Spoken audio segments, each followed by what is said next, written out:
city Medina, Rasulullah sallallahu alaihi wasallam would have been an employee of an export corporation and not a caravan trader. In the caravan model, each trader makes its own decisions and manages its own risks. Decision-making evolves from uniformity to coordinated multiplicity. This results in greater efficiency.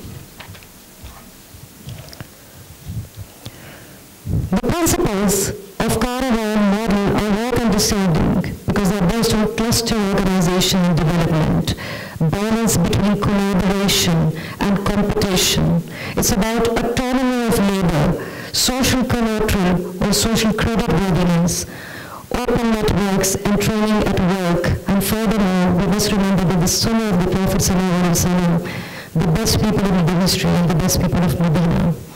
So how do we bring back Medina today in today's world?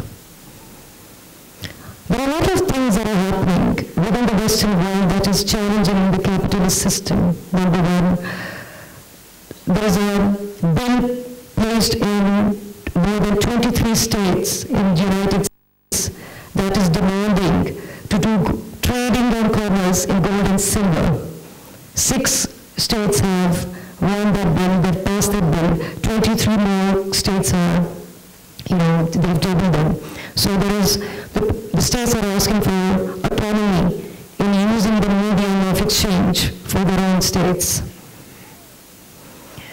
We have seen an occupied movement in the Europe Rising, which is challenging the banks and corporations and exposing them.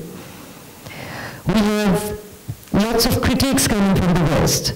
Unfortunately, it's the Muslims that have become more compliant. It's the Muslim world that is more apologetic and more loyal to the capitalism than anybody else.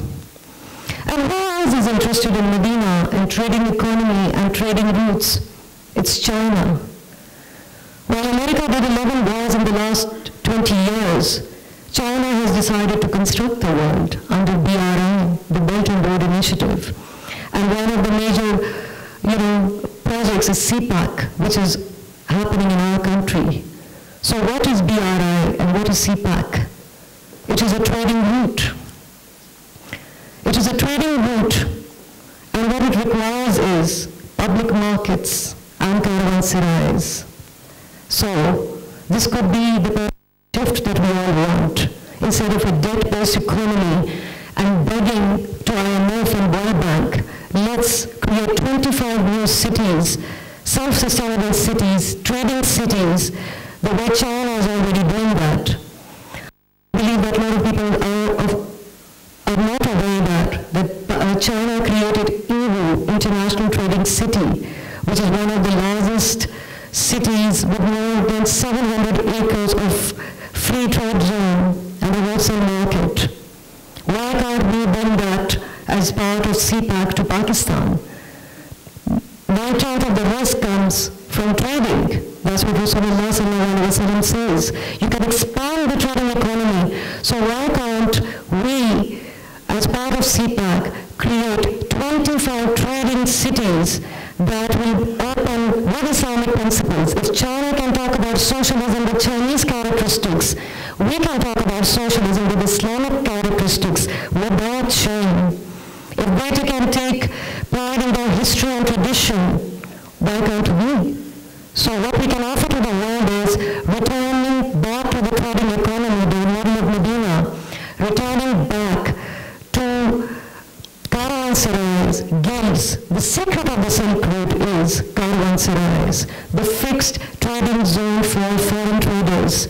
And that connected all these public markets, and that is what the meaning of the essence of the Silk Route was. So this is about an opportunity of 60 countries coming together with China and the BRI and creating a chain of trading cities and trading markets. And that itself would be a creation of a new world, the alternative. And the wisdom of this alternative system comes from Medina. Thank you. Thank you, Dr. Humaira.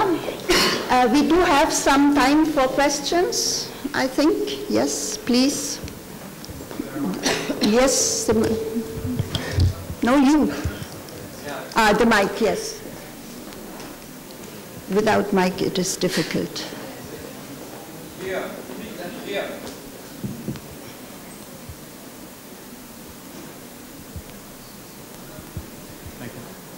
It's something very interesting. I'm going to start with his study, then I'm going to turn to yours. It's that model, but I don't think it was sustainable. So you talked about that it was collectivist, and it's very good. As long as people are free to do what they want, that's what we want. We don't want forcing. So I just have a question about how long was it established for? How many years? How long did the system work before they were killed? I'm sorry for that. When we talk about capitalism, what is capitalism? Is it when Adam Smith did it? No, it's as old as humanity. So capitalism is not about corporations. It's about cooperation. It's about people being free to make alliances with the people they want. So it's not individual being like they say. Like, I don't know why you're saying that. Capitalism is not about being selfish and rude, and it's all about being free to do what you want. If we want to see what socialism did in our history, why did we forget about Mao's China? Why did we forget about the 45 million people who died? Why did we forget about Stalin, who caused 20 million or 25 million of death? Why did we forget about Venezuela that's dying today? Why did we forget about Hitler's Germany that killed and caused the Second World War? Why are we forgetting that? That was socialism. That was an ask for being and being with people. So is that what we want? Do we want to repeat the errors of the past? I just want to emphasize that this is not right. Capitalism is not about being selfish and rude. Capitalism is about cooperation. Thank you very much. Thank you. We will collect some questions and then the answers, please. Well, thank you. Also, I think this will be a similar remark. I'm coming from a country that has 50% of socialism, and believe me, you don't want socialism. Socialism is only good at, and that's making people poor. Like, if everything socialism can do is make people poor. Right now, if you look all the economical indicators, for the first time in history, for instance, we're living in a world that has below 10% absolute poverty rate. Okay. Which is something that, who do we, like, do we say socialism did that or capitalism did that? But my objection is like, you misrepresent capitalism. Like 95%, for instance, companies in my country are small and medium companies that are owned by 1, 2, 3 people, family businesses. Only 5% are those corporations. And if we speak about those corporations, it's not like one owner, 700 workers, like in Adam Smith time. It's like stakeholders, people owning shares and so on. So we really shift a lot from that capitalism and so on. And I think, of course, I'm for discussing new ideas, but we need to provide alternatives if you want really to challenge capitalism, not to recycle socialism from the past that's really, you know, like 100 or a million that's black book of socialism and so on. I recommend you that. But thank you for picturing Medina. I appreciate that. Thank you. I'm coming from a socialistic country, and because socialism is poor. Thanks first to Professor Ali, because he have permitted a room for anti-open market idea. For that to be debated. And this morning we are starting socialism from the founder, the first camp, and the two speakers. But I have no ideology. I am not against socialism, against capitalism. I just, as a social sciences, I have to explain why people sometimes, in some context, choose to be socialism, and why, in other context, choose liberalism or capitalism. Capitalism, it's not maybe the best way to explain the economy, or the open economy. In the Sufi case, I think it's the case of small community. When we are in small community, socialism is good, is very good. In our families, we have to be socialist. But outside our family, in the whole country, we cannot be socialist. Socialism is good for small community. And this Medina mystified, because people, especially now, they are on debate. What is this Medina? Yathrib or maybe Jerusalem? People are not this Medina. We have no documented knowledge about this place where Sayyidina Muhammad lived. But we have solution that is a small community.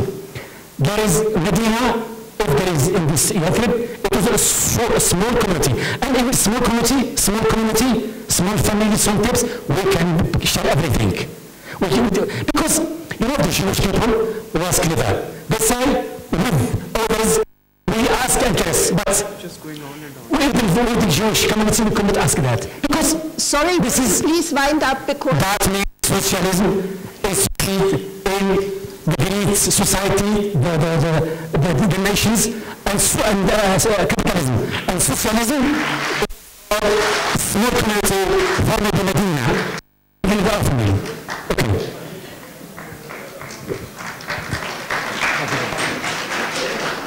Okay, thank you. Okay, yeah. I just wanted to appreciate the challenging ideas that to take the courage to speak about Islamic socialism is innovative in the middle of a conference that Islam is capitalism. Islam is not capitalism for certain, and capitalism wasn't born with Adam and Eve. Capitalism was born with the Bank of England in Britain. It's an evil, and Allah has declared war on it. It will disappear. This cancer will return when we discover ourselves in the essence of who we are. Socialism is not Stalinism, it's not the Soviet Union, and don't compare Eastern socialism with socialism. If you want to understand socialism, you have to go back to the beginning of the idea. If you want to understand socialism before Marx, you will understand that they are talking about guilds and the society of Islam and all pre-capitalist societies. They were guild organizations. What you said about the family stands to the organization of labor with the guilds. And that is the socialism that you will find in Medina. Thank you.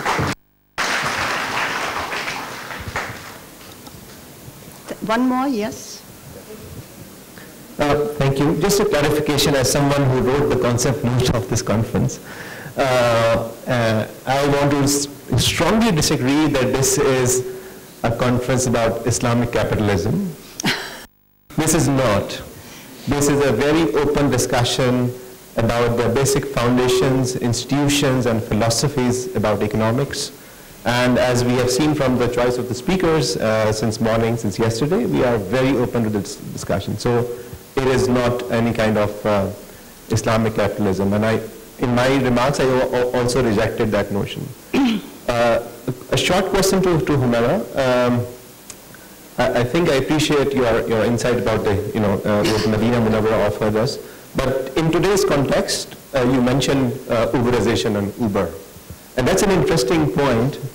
And don't you think that Uber, which is essentially based on first of all, innovation, and then a venture capital, and innovation and venture capital both are capitalist in that sense, capitalist products. So the response and the challenge from the monopolies of large companies, if you were to take that view, is also from the same system. These are not coming from outside the system. So I think we should just consider that. Thank you. I would like to wind up now our question, and I ask, okay. Now, okay, one more. Sorry. Yeah, I wanted just to say that we must make the difference between the abstract models and the applied models. So as socialism or even liberalism and all the models we are talking about are abstract models, but in the reality, for example, liberalism doesn't exist in fact. In fact, we have what is called neoliberalism, which is a strong state with liberal economy. What is neoliberalism? But what is the model, what is the reality of liberalism without a strong state now? I don't find it. So even liberalism is a model, but we need models in order to think and to have the opportunity to explain, as you said, to explain the reality. Thank you. Thank you. So now, please, I ask my presenters to answer. I appreciate the input from different fellow Muslim countries, but with due respect, I presume that you are totally ignorant about the tradition of Islamic socialism. Not socialism, but Islamic socialism, and probably even more ignorant about the tradition of Islamic socialism in the Indian subcontinent, you know. So I think I tried to establish in the beginning of my presentation that Islamic socialism is a huge movement. I mean, I talked about Iran, I talked about Indonesia. I mean, you cannot collate socialism with communism. What you're talking about, the crimes which you were ascribing to Stalin, there's a difference. If presumably you have studied Marx, maybe you haven't. There is a theory, you know, socialism is the intermediate stage to communism. What I'm trying to tell you is a very humble thing. You know, it is the tradition of Islamic socialism, which is a tradition of abolishing private property in Islam without graduating to communism. So I'm not sure if you know. I mean, just like socialism means different things to different people, it meant something different to Ali Shariati, and it meant something totally different to Sufi Shahid. And I think I tried to say that he was trying to do it at least 300 years before Karl Marx. What you're referring to is a tradition which had already been established after Karl Marx wrote the Communist Manifesto. So I'm sorry, there is absolutely no comparison at all with Stalin's Russia. You even conflate Hitler, who was a National Socialist. He had absolutely nothing to do with socialism, you know. So how can you collate something which was born 300 years ago with something which came after 1945? A basic sense of history, I think would correct that. Secondly, there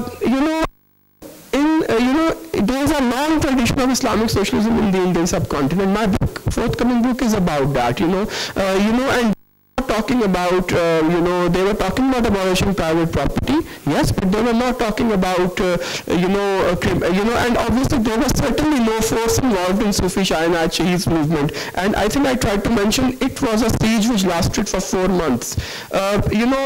What I'm trying to investigate is how come we talk about similar peasant movements in the West, like Gerard Winstanley's, the Lebanese movement, which barely lasted for a few days. How come we talk about the Paris Commune, which lasted for barely 90 days, but there is this whole tradition in our part of the world which lasted for 4 months, and which actually set up an example which others wanted to emulate. 4 months, and it was defeated through external powers, not internal weaknesses, and how come the world doesn't know about that? So this was a very successful tradition of socialist, it was a very successful tradition of socialist farming, and it was successful enough that the Sayyid families actually abandoned their peers and muftis and began to join this movement. So there was no force or coercion. They led by example, because he was also very tolerant. They talked about tolerance, they talked about sulh-e-kul, they talked about love and humanity. It was not just socialism from above, it was a popular movement which drew its sustenance from the people. And that is the reason why it eventually failed, because it isolated itself, unfortunately. If they had involved the people and not only concentrated on besieging themselves, who knows, it might have been. And of course, political power is important. If you want to spread an example, you need to take political power. Unfortunately, the movement of Sufi Shahinaz Shahid did not ascribe to take political power. Who knows what would have happened? This is just like that, who knows if I had the 18th mutiny, similar errors were made like Fakir Shahinaz. Who knows, the history of India would have been different had the 1857 national independence movement would have been successful. So the example is there, and there was absolute force or coercion involved in it, That is why we are talking about it 300 years later. Thank you.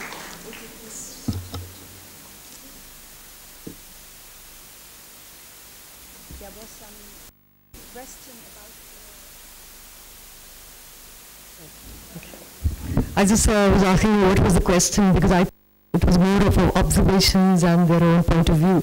Anyway, coming back to what I really wanted to present in this paper was to look at Medina, not from the prejudiced eyes that we have today and the narratives of today, but how Medina stands on its own, what it to the world, and still, and the interesting part is, why would China, which is growing superpower, would creating Silk Route? Why would they want to even create Silk Route? And what was the wisdom behind the Silk Route? And why a trading route is so important to connect 60 colonies today?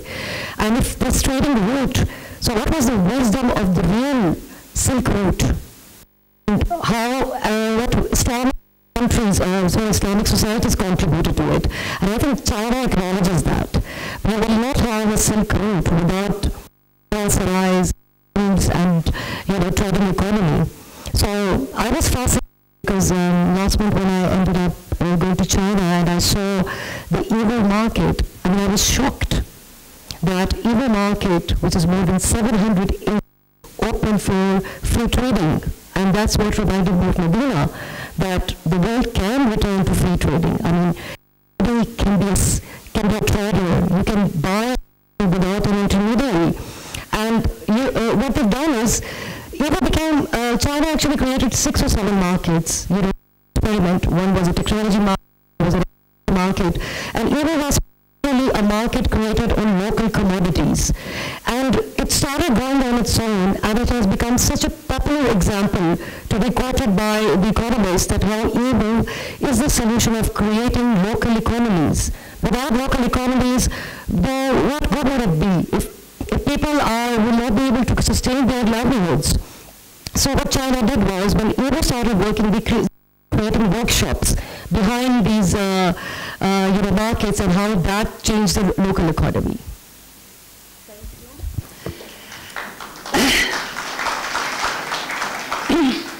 Our panel here was about learning lessons from history. As we have seen, it is not easy to learn lessons from history. Maybe that is why we never learn from history. But what we have what we have really learned, or at least I realized, is you have, when you look at history, you cannot look at history with the eyes of your today, of your today's ideas. You have to look at history to try to understand the conditions and the people at that time. So when you project a thing like capitalism or socialism onto a society when that word and that idea was not yet born, you create a lot of confusion. So that is maybe what we can learn from this is that before we start our paper, we define our termini. No? We define what we understand when we say socialism. Yeah? Secondly, maybe a personal note on the thing of socialism. I'm an East German, and I was never poor, and I was never harmed, and I have a good memory of my socialist past. Secondly, though of course I acknowledge that model of socialism or whatever communism you want to call it, depending on the definition, has collapsed, and rightly so. It was not able to survive for certain reasons which we will not discuss now. Okay, capitalism and Islam. We have been discussing this, and even in the morning this panel discussion also. You see, today capitalism is a global model. It is a global. At one time it was a Western thing, but today it is global. Even China has developed its own adjusted, I would say, a model of capitalism, call it state-run capitalism or whatsoever.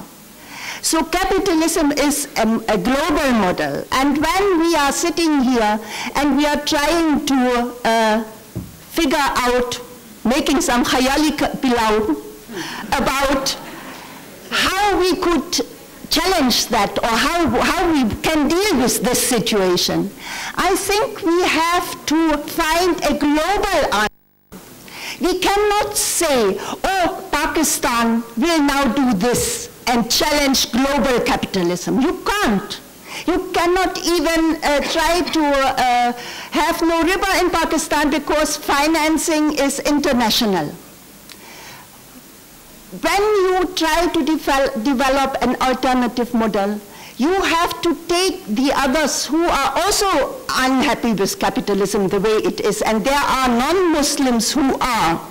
You will have to find a common language, and you know, I think that Islam is so different from the ethical basis of human society. It's one society, no? It's one God, it's the same world, no? Created, no? Why would we be different that we can't talk to each other or we can't imagine a common model? I think what we need is a global answer to capitalism, and Islam is an important input, but others have to be taken along. And with that, I would like not to hold you up more. Thank you for giving this opportunity. I'm very happy to be here. Thank you.